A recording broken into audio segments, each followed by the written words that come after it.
سورۃ المؤمنون کی آیت نمبر 26۔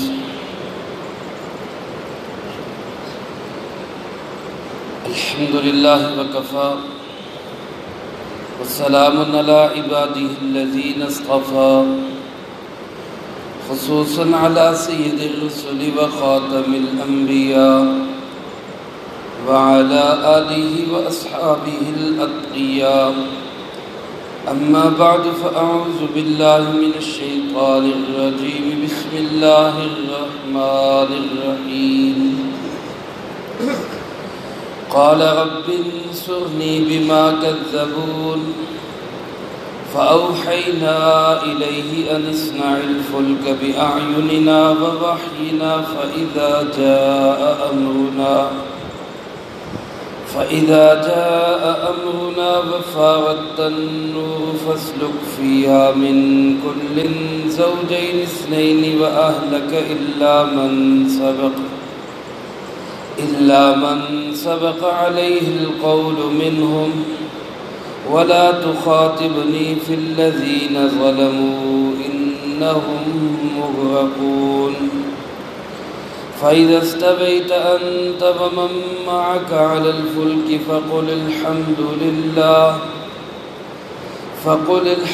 لله الذي نجانا من القوم الظالمين، وقل رب أنزلني منزلا مباركا وأنت خير المنزلين، إن في ذلك لآيات وإن كنا لمبتلين۔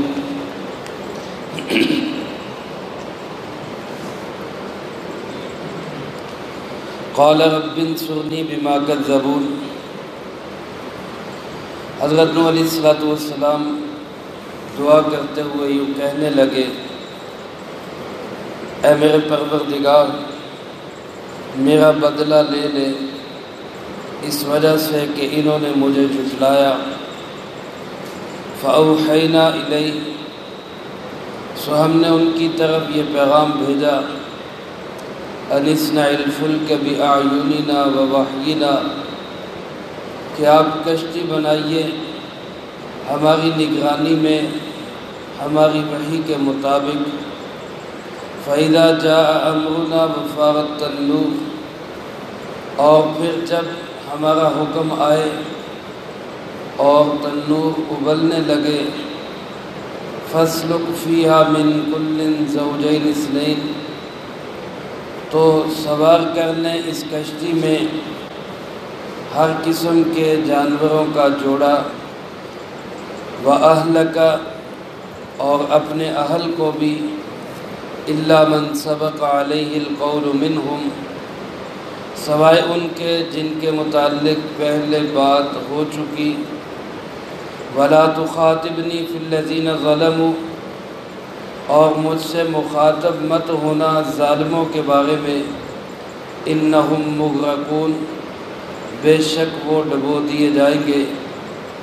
فَإِذَا اسْتَوَيْتَ أَنْتَ وَمَن مَّعَكَ عَلَى الْفُلْكِ، پھر جب سوار ہو جاؤ آپ اور آپ کے ساتھی کشتی پر، فَقُلْ، تو یوں کہو، الحمدللہ الذی، تمام تعریفیں اس اللہ کے لیے ہیں، نجانا من القوم الظالمین، جس نے ہمیں ظالم قوم سے نجات دی۔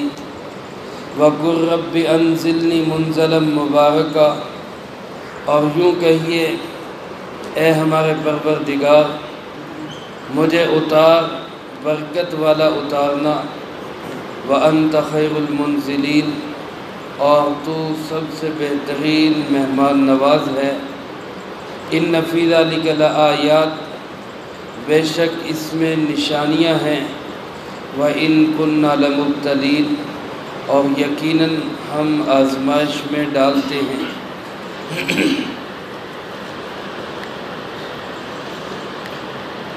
سورۃ المؤمنون کے اس دوسرے رکوع میں اللہ رب العالمین نے حضرت سیدنا نوح علی نبینا وعلیہ السلام کا تذکرہ فرمایا۔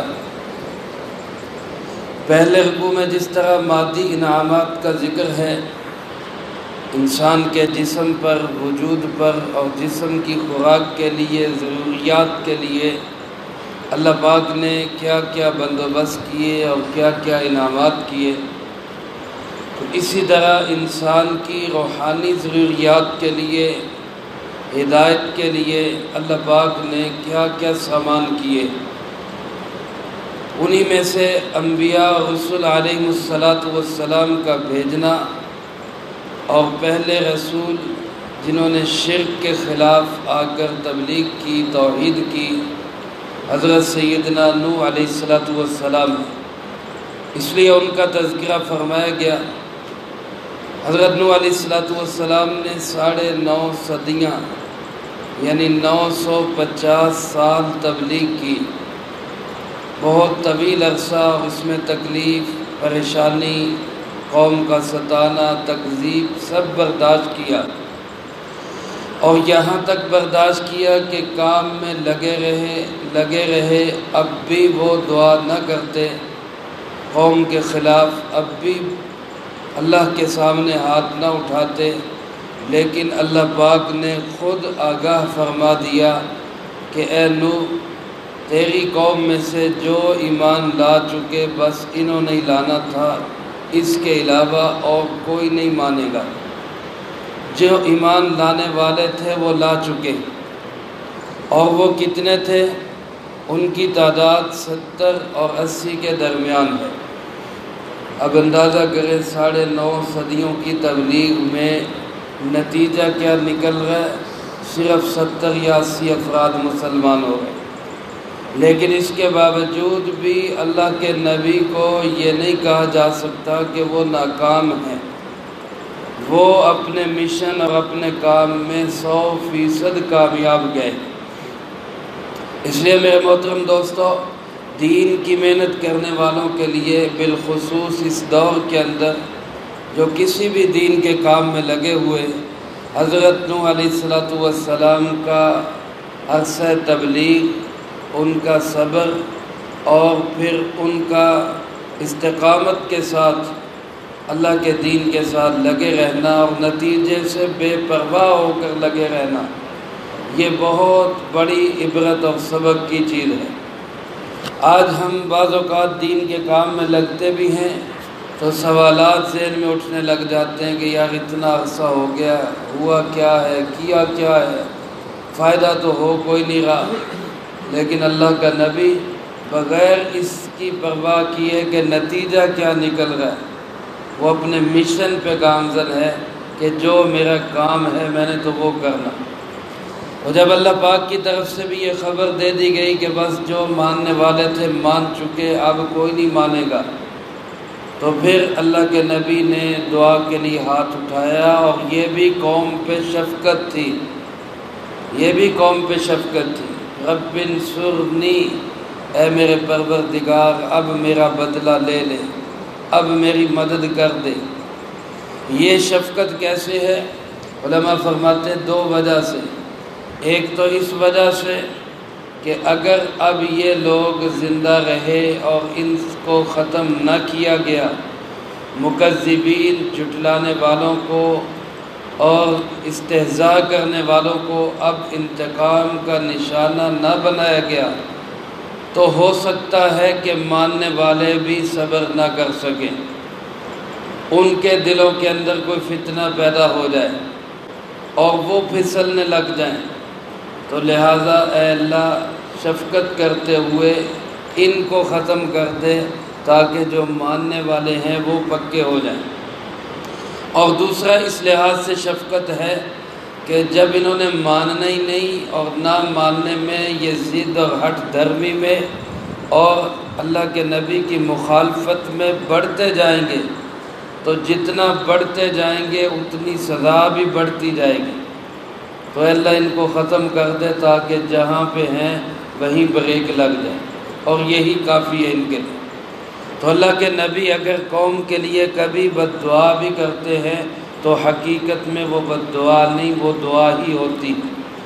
حضرت نوح علیہ السلام نے ہاتھ اٹھائے، رب انصرنی بما کذبون، اے میرے پروردگار میری مدد فرما، میرا بدلہ لے لے، اس وجہ سے کہ انہوں نے بڑی تکذیب کر لی، بہت جھٹلا لیا۔ انہوں نے مجھے نعوذ باللہ جھوٹا قرار دینے کی کوشش کی۔ اے اللہ اب تو انتقام لے۔ اللہ پاک کی طرف سے ہدایت آئی، فَأَوْحَيْنَا إِلَيْهِ، سو ہم نے ان کو وحی بھیجی، ہم نے پیغام بھیجا، أَنِ اصْنَعِ الْفُلْكَ، کہ آپ کشتی تیار کریں، اور اس طرح تیار کریں کہ بِأَعْيُنِنَا وَوَحْيِنَا، ہماری نگرانی میں، ہماری وحی کے مطابق۔ چنانچہ نوح علیہ السلام نے کشتی تیار کرنا شروع کی۔ اللہ بہتر جانتا ہے اس میں کتنی دیر لگی۔ روایات میں آتا ہے کہ 3 درجے اس کے بنائے گئے، لیکن یہ سب تفسیری روایات ہیں۔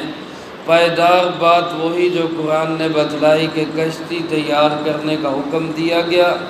حضرت نوح علیہ السلام نے کشتی تیار کر لی۔ جب تیار ہو گئی تو اللہ کی طرف سے حکم آیا کہ اب آپ انتظار کریں۔ فَإِذَا فَارَتِ التَّنُّورُ فَإِذَا جَاءَ أَمْرُنَا وَفَارَتِ التَّنُّورُ، جب ہمارا حکم آئے اور تنور سے پانی ابلنے لگے۔ تنور جو ہمارے ہاں جس کو تندور کہا جاتا ہے، تنور بھی کہتے ہیں، تندور اس کا ایک بگڑی ہوئی شکل ہے۔ اردو میں، فارسی میں، عربی میں اور مختلف زبانوں میں تنور کے لیے لفظ یہی تنور کا ہی ہے، جس میں روٹیاں لگائی جاتی۔ ایک تو یہ عام تنور ہے، ہو سکتا ہے یہی مراد ہو کہ جو آپ کے گھر کا تنور ہے، جب اس میں سے پانی ابلنے لگ جائے تو آپ سمجھیں کہ اب عذاب کا وقت آ گیا۔ بعض حضرات فرماتے ہیں اس سے مراد کوئی خاص تنور ہے۔ پھر بعض نے فرمایا یہ کوفہ، یہ شام کے اندر وہ تنور تھا جس میں حضرت سیدنا آدم علیہ السلام اور سیدہ حوا روٹیاں لگایا کرتے تھے۔ اللہ کی طرف سے نشانی کے طور پہ بتلایا گیا کہ جب اس میں سے پانی نکلنا شروع ہو تو آپ سمجھ جائیں کہ عذاب کا وقت آ گیا۔ اور بعض حضرات فرماتے ہیں کہ تنور سے مراد تنور نہیں بلکہ روح زمین ہے، کہ جب زمین سے پانی ابلنے لگ جائے تو آپ سمجھ جائیے کہ اب عذاب کا وقت آ گیا۔ اللہ کی شان، زمین سے بھی پانی ابلنا شروع ہوا، آسمان نے بھی اپنے دروازے کھول دیے۔ اللہ پاک فرماتے ہیں فَفَتَحْنَا أَبْوَابَ السَّمَاءِ، ہم نے آسمان کے دروازے کھول دیے۔ اوپر سے بارش، نیچے سے زمین سے پانی نکل رہا، اور دنیا میں ہر طرف پانی پانی ہو گیا۔ اللہ پاک نے فرمایا جب یہ شروع ہو تو فَاسْلُكْ فِيهَا مِن كُلٍّ زَوْجَيْنِ اثْنَيْنِ، آپ کشتی میں ہر قسم کے جانور کا جوڑا سوار کر لیں۔ حضرت مفتی شفیع صاحب رحمۃ اللہ علیہ نے معارف القرآن میں خلاصہ تفسیر میں قوسین کے درمیان یہ لکھا ہے کہ ہر قسم سے مراد وہ جانور جن کی انسان کو ضرورت ہوتی ہے اور وہ پانی میں رہ نہیں سکتے، وہ جانور کشتی میں سوار کر لیں۔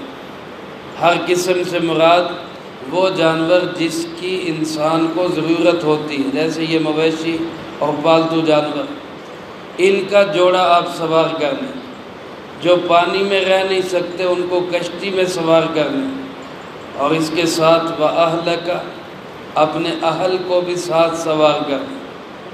اہل سے مراد گھر والے بھی ہو سکتے ہیں، اور اہل سے مراد ایمان والے بھی ہو سکتے ہیں۔ یہاں بہتر یہی کہ اس کا ترجمہ ایمان والے کیا جائے، اپنے ساتھ ایمان لانے والوں کو بھی ساتھ شامل کر لیں۔ اور اگر گھر والے مراد ہوں تو پھر آگے اللہ پاک نے خود ارشاد فرما دیا گھر والے وہ سوار کریں جن کے متعلق میں پہلے بتا چکا ہوں، اور جن کے متعلق بات ہو چکی کہ وہ ساتھ سوار نہیں ہوں گے ان کو سوار نہیں کرنا۔ اس سے مراد ان کی اہلیہ اور بیٹا ہے۔ الا من سبق علیہ القول منہم، ان اپنے گھر والوں میں سے ان کو سوار نہیں کرنا جن کے متعلق پہلے بات طے ہو چکی ہے، اور وہ ہے جو نہ ماننے والے۔ چنانچہ سورۃ ہود میں اللہ پاک نے تفصیل بتائی جب طوفان نوح شروع ہوا، یہ کشتی میں سوار ہوئے تو ان کا بیٹا جو نافرمان تھا، بے ایمان تھا، وہ نہیں مانا اور وہ دوڑ کے پہاڑ کی طرف چلا گیا کہ میں پہاڑ پہ چڑھ جاتا ہوں۔ حضرت نوح علیہ السلام نے ہر چند اس کو سمجھایا اور اس کو کہا کہ ارکب معنا، ہمارے ساتھ کشتی میں سوار ہو جا، یعنی ایمان لے آ، ایمان قبول کر لے۔ اس نے کہا سآوی الی جبل یعصمنی من الماء، میں آج پہاڑ پہ چڑھ جاؤں گا، وہ مجھے پانی سے بچا لے گا، وہ مجھے پانی سے بچا لے گا۔ نوح علیہ السلام نے فرمایا لا عاصم اليوم من امر اللہ الا من رحم، آج جو ایمان لا کے اللہ کی رحمت کا مستحق نہیں بنے گا اس کو کوئی بچانے والا نہیں، کوئی پہاڑ نہیں بچا سکتا۔ چنانچہ اللہ پاک فرماتے فحال بینہم الموج، باپ بیٹے کی گفت و شنید جاری تھی کہ ایک موج درمیان میں آئی اور اس نے بیٹے کو ہلاک کر دی۔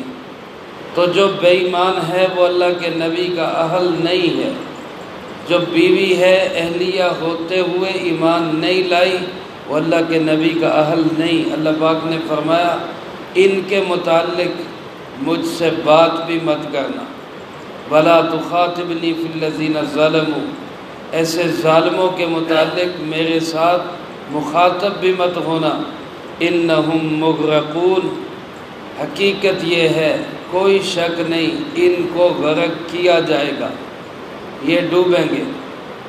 چنانچہ وہی ہوا، جو ماننے والے تھے وہ بچے، جو نہیں ماننے والے تھے وہ ہزاروں نہیں لاکھوں میں تھے، وہ پھر بھی ہلاک ہو گئے۔ اقلیت والے جو صحیح نظریے پہ تھے اللہ نے ان کو بچایا، اور اکثریت والے جو غلط نظریے پہ تھے وہ تباہ و برباد ہو گئے۔ حضرت نوح علیہ السلام کو اللہ پاک نے چند دعائیں سکھائی، فرمایا فَإِذَا اسْتَوَيْتَ أَنْتَ وَمَن مَّعَكَ، جب آپ کشتی پہ سوار ہو جائیں آپ بھی اور آپ کے ساتھی بھی، تو آپ یوں کہیے الحمدللہ، تمام تعریفیں اس اللہ کے لیے الذی نجانا من القوم الظالمین، جس نے ہمیں ظالم لوگوں سے نجات دے دی۔ ظالموں سے اگر تحفظ حاصل ہو جائے تو یہ بھی اللہ کی بہت بڑی نعمت ہے۔ ظالم قوموں کو، بے ایمانوں کو، کافروں، منافقوں کو، مکذبین کو اللہ ہلاک کر دے تو اس پہ بھی الحمدللہ کہنا بنتا ہے۔ قرآن کریم نے خود یہ بات ہمیں سکھائی ہے فَقُطِعَ دَابِرُ الْقَوْمِ الَّذِينَ ظَلَمُوا وَالْحَمْدُ لِلَّهِ رَبِّ الْعَالَمِينَ، ان لوگوں کی جڑ کاٹ دی گئی جو ظالم تھے، اور اللہ ہی کی ساری تعریفیں جو سب جہانوں کا پالنے والا۔ رسول اللہ صلی اللہ علیہ وسلم نے ابو جہل کے مرنے کی جب خبر ملی تو آپ نے فرمایا الحمدللہ اس امت کا فرعون قتل ہو گیا۔ تو دشمن مرے تو خوشی نہ کریے، سجنا بھی مر جانا، لیکن جب دین کا دشمن مرے تو پھر الحمدللہ کہنا بنتا ہے۔ اللہ پاک نے فرمایا جب یہ ظالم ہلاک ہو جائے تو آپ کہیں اللہ کی تعریف ہے اس کی جس نے ہمیں ان ظالموں سے نجات دی۔ اور کشتی جب تک پانی میں رہے، جب وہ کسی خشکی پہ جا کے ٹکے تو اترتے ہوئے آپ یوں دعا کریں انزلنی منزلا مبارکہ۔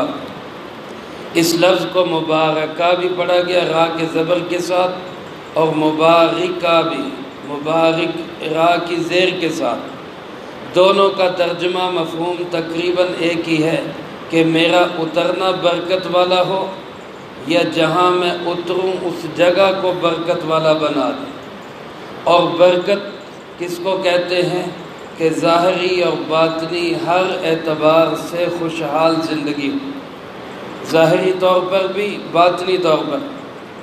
مال و دولت کی کثرت یہ کثرت ہے، اس میں اگر سکون نہیں، اس میں اگر چین نہیں، اس میں اگر پریشانیاں ہیں، تکلیفیں ہیں تو یہ برکت نہیں ہے، یہ کثرت ہے۔ برکت یہ ہے کہ ظاہری اور باطنی ہر اعتبار سے خوشحالی والی زندگی ہو۔ تو اللہ کے نبی نے دعا کی کہ اللہ پاک نے سکھائی، اللہ نے خود نبی کو دعا سکھائی علیہ السلام کہ جب آپ نے اترنا ہو تو یوں کہیں رب انزلنی منزلا مبارکا، اے اللہ میرا یہاں پہ اب اترنا، یہاں میرا قیام، میرا سٹے برکت والا بنا دے، وَأَنْتَ خَيْرُ الْمُنزِلِينَ، اور آپ جن کو ٹھہراتے ہیں سب سے بہترین ٹھہراتے ہیں، آپ جن کو مقام اور ٹھکانہ دیتے ہیں سب سے اچھا ٹھکانہ دیتے ہیں۔ یہ واقعہ مکمل ہو گیا، اللہ نے مختصراً یہاں بیان فرمایا، تفصیلات دوسری جگہ بیان ہوئی۔ 9.5 صدیوں کی تبلیغ کے بعد جو نہیں مانے ان کا انجام کیا ہوا۔ اللہ پاک فرماتے ہیں اِنَّ فِي ذَلِكَ لَآیَاتٍ، اس واقعہ کے اندر بہت سی نشانیاں ہیں۔ واقعہ محض واقعہ مقصود نہیں، قصہ کہانی مقصود نہیں، اس میں مرچ مسالے لگانا مقصود نہیں، مقصد یہ کہ یہ دیکھو ہوا کیا، جنہوں نے مانا ان کو کیا ملا، جنہوں نے نہیں مانا ان کے ساتھ کیا ہوا۔ اس کو سامنے رکھ کے اپنی زندگی صحیح کرو۔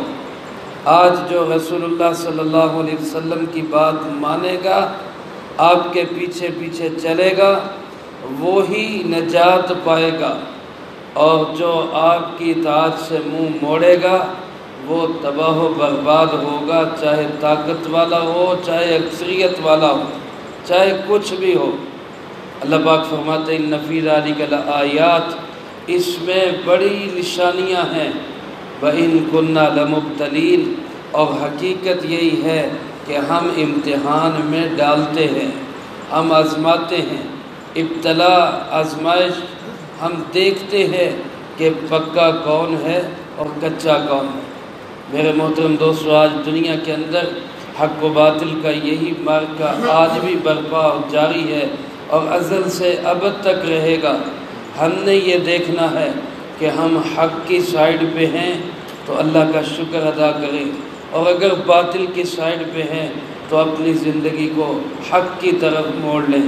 اللہ مجھے آپ کو سب کو اس کی توفیق نصیب فرمائے، جو کہا سنا اس کو زندگی میں لا کے دوسروں تک پہنچانے کی توفیق عطا فرمائے۔ اللہم انت السلام و منک السلام، تبارک ربنا و تعالیت یا ذا الجلال والاکرام۔ اللہم اعنا علی ذکرک و شکرک و حسن عبادتک، اللہم احسن عاقبتنا فی الامور کلها واجرنا من خزی الدنیا وعذاب الآخرہ۔ اللہم باقیتا کباقیت الولید، اللہم استر عوراتنا وآمن روعاتنا، اللہم انا نجعلک فی نحورہم ونعوذ بک من شرورہم، اللہم اکفنا بحلالک عن حرامک واغننا بفضلک عن من سواک۔ ربنا تقبل منا انک انت السمیع العلیم وتب علینا انک انت التواب الرحیم۔ صلی اللہ علی النبی الکریم وعلی آلہ واصحابہ اجمعین برحمتک یا ارحم۔